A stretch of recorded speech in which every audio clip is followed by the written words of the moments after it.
जय बोलिए देवादिदेव खजानन श्री आदिनाथ भगवान की। अतिशय क्षेत्र सहस्कूट विज्ञातीत पर विराजे देवादिदेव खजानन श्री शांतिनाथ भगवान की। चिंतामणि पारसनाथ भगवान की। विश्ववंदनीय महावीर भगवान की। परम पूज राज संत गणाचार्य गुरुवर 108 वीराग सागर जी महामौर्यराज की। परम पूज्य भारत गुरु गणनीय हरिका रत्न गुरुमा 105 विजय श्री माता जी की।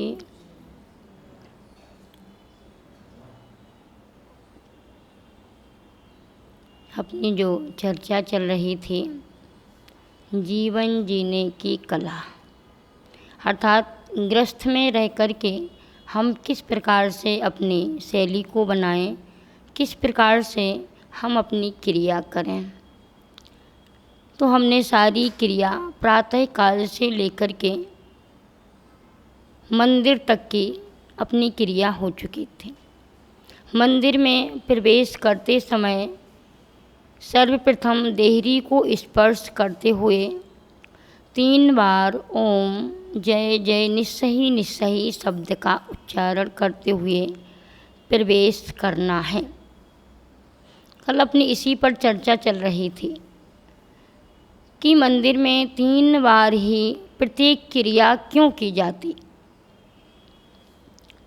आप ओम 1 बार बोलते हो, जय जय 3 बार बोलते हो, निस्सही भी 3 बार बोलते, नमोस्तु भी 3 बार बोलते, परिक्रमा भी 3 बार लगाते, घंटा भी 3 बार बजाते, क्यों? आप क्रिया तो करते लेकिन आपके मन में कभी प्रश्न खड़ा नहीं हुआ कि क्यों करते हैं। तो कल हमने आपको निस्सही के बारे में तो बतला दिया था कि 3 बार निस्सही बोलने का रीज़न क्या है। और वैसे प्रत्येक क्रिया जो 3 बार की जाती है ये बहुवचन के रूप में है, क्योंकि जो हमारी दर्शन विधि आदि लिखी, पूजन आदि लिखी, ये सब संस्कृत भाषा में है। और संस्कृत में 3 का मतलब होता है बहुवचन।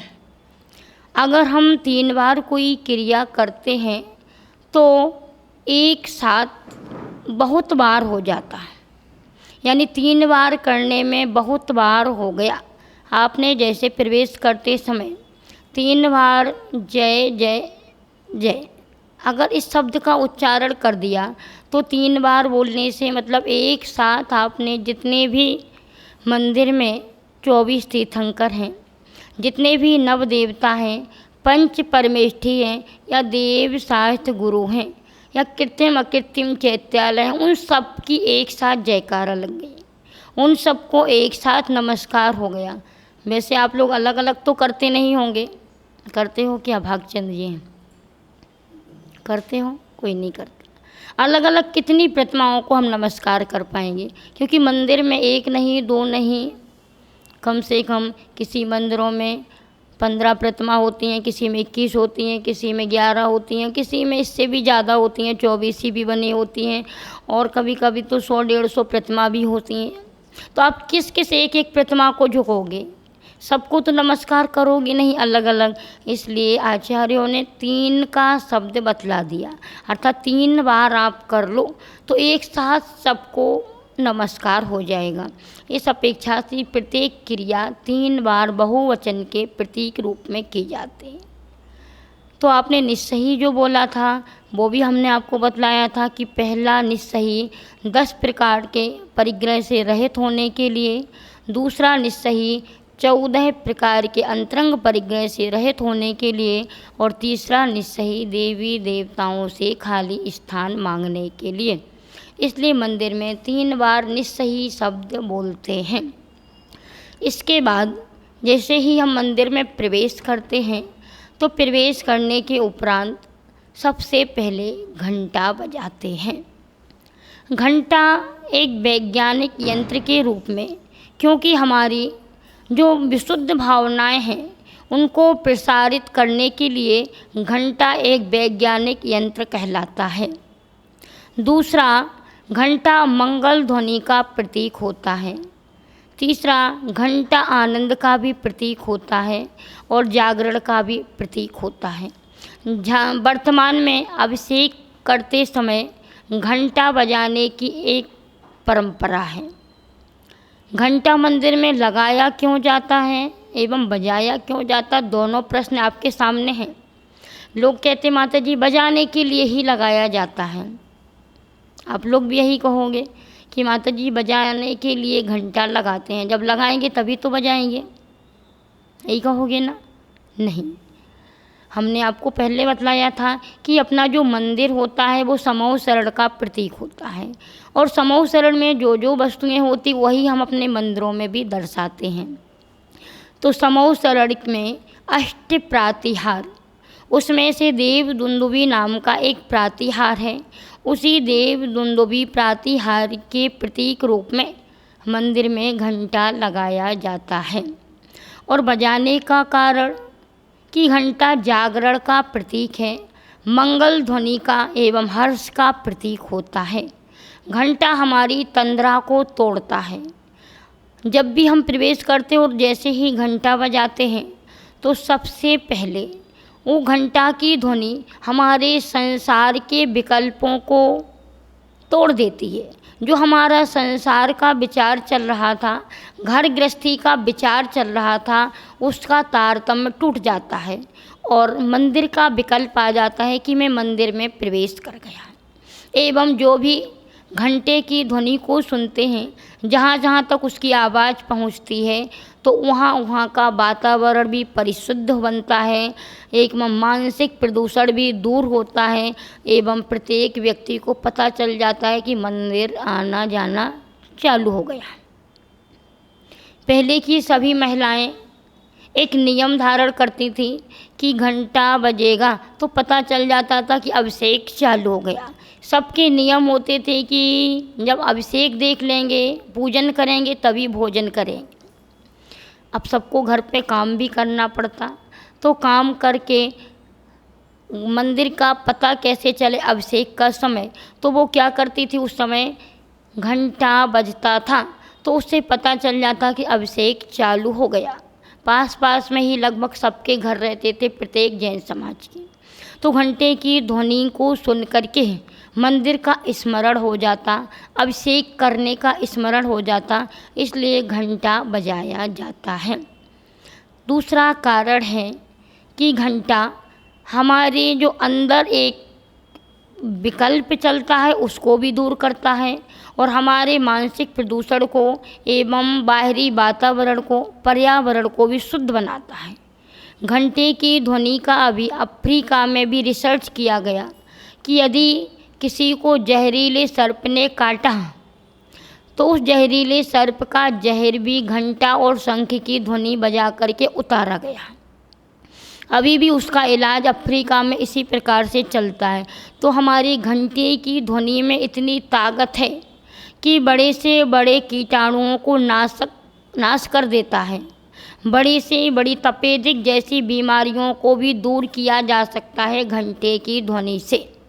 लेकिन घंटा कैसे बजाना, एकदम घंटे के नीचे कम से कम 1 मिनट तो खड़े होना, और आप लोग तो बस ऐसे बजाते और भाग जाते हैं, ऐसे कोई छोटे बच्चे एक दूसरों को मारते ना और भाग जाते, तो आप लोग भी शायद घंटे को ऐसे मार के भाग जाते। ऐसे नहीं भागना, घंटे को हल्की आवाज़ में हल्के हाथों से 3 बार बजाना और उसमें टन टन की आवाज़ आना चाहिए।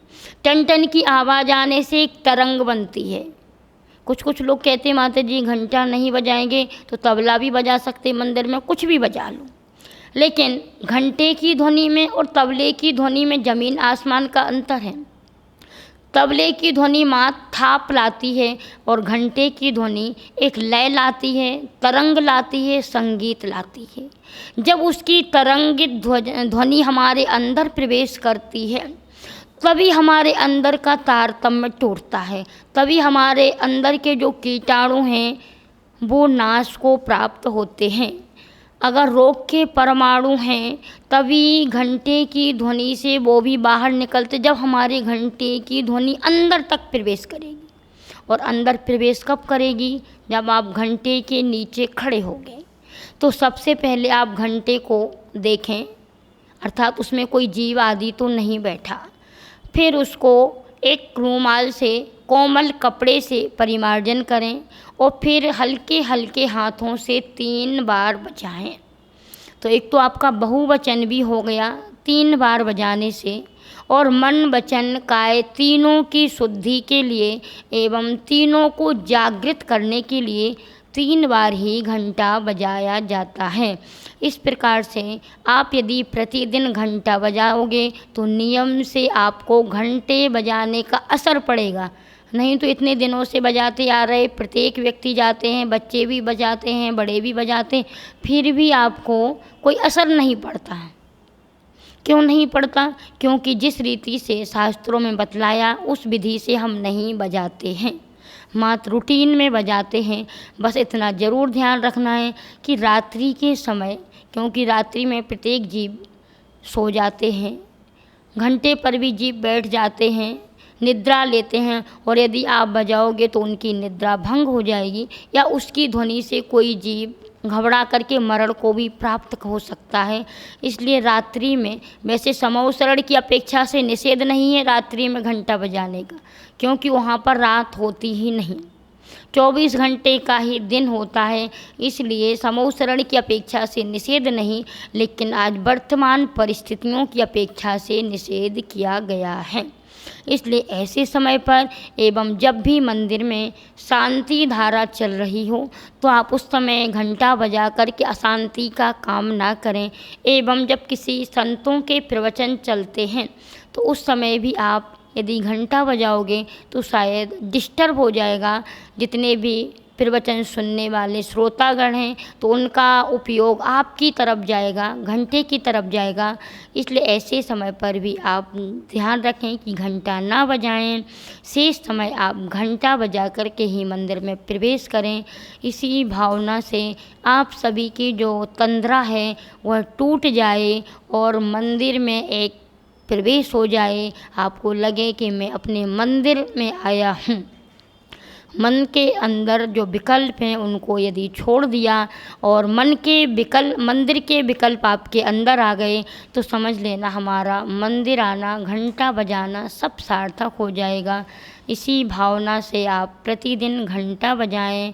आप सभी के अंदर जो एक विकल्प है वह टूट जाए, तंद्रा टूट जाए और रोग के परमाणु नष्ट हो जाएं। इसी भावना से जय बोलिए चिंतामणि पारसनाथ भगवान की।